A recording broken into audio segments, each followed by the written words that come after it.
Welcome back to Holland, Michigan after the first semifinal game between Amherst and Whitewater, won in overtime thanks to 2 buzzer beaters by Mary Merg, who joins me now. And okay, 1 is good, 2 is just gravy. You're at this point it's showing off.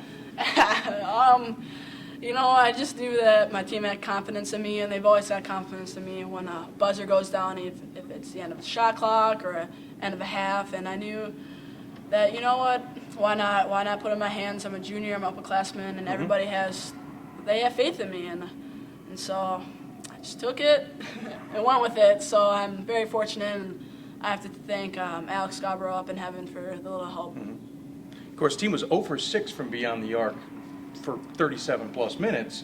Hit 4 straight at the end of the first half or second half. Of course, you hit 1 off-balance one, and then 1 at the buzzer to force overtime. Just talk about how the confidence certainly seemed to swing in those last 2 minutes. Yeah, I think it started with our guard, Megan Feeney. She hit the first 3 to kind of like get the sync back on. You know, I think the first 3 kind of like, okay, we can breathe, we got this, we do know how to make threes. And so I think, and then we just started running plays for threes, and just to get us back in the game. And I think all of us guards kind of stepped up and took that role, and we made it work for us. Of course, end of the game in overtime. You guys have a chance to maybe ice it on the free throw line, miss both. They go down and hit a layup to tie it. Tell me what happened, the sequence right there at the end that got you that open look. I mean, it was just crazy. I knew we had to get a defensive stop, and I knew no threes. That was like in my back of my mind, like they can't do the same thing that I did to them. And so, I mean, we full out pressure, and the number 44 got by us because all the pressure, and she made a good layup. And then I just sat, and I was like, ball, ball, ball, and I knew that we did not have any timeouts left. Yeah.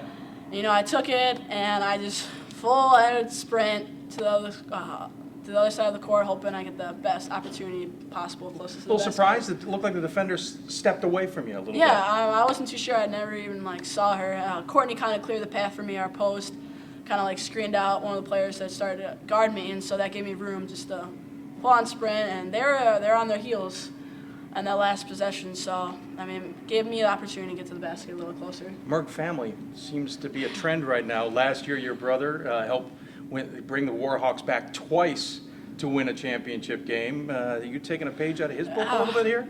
He just texted me before the game, and he was like, "You just gotta believe in yourself, even if you're down 18, because anything can happen." And here we are. We're down by 12, and 3 minutes left, and in my back of my mind, I thought of my brother, and I was like, "We have this, plenty of time left." So.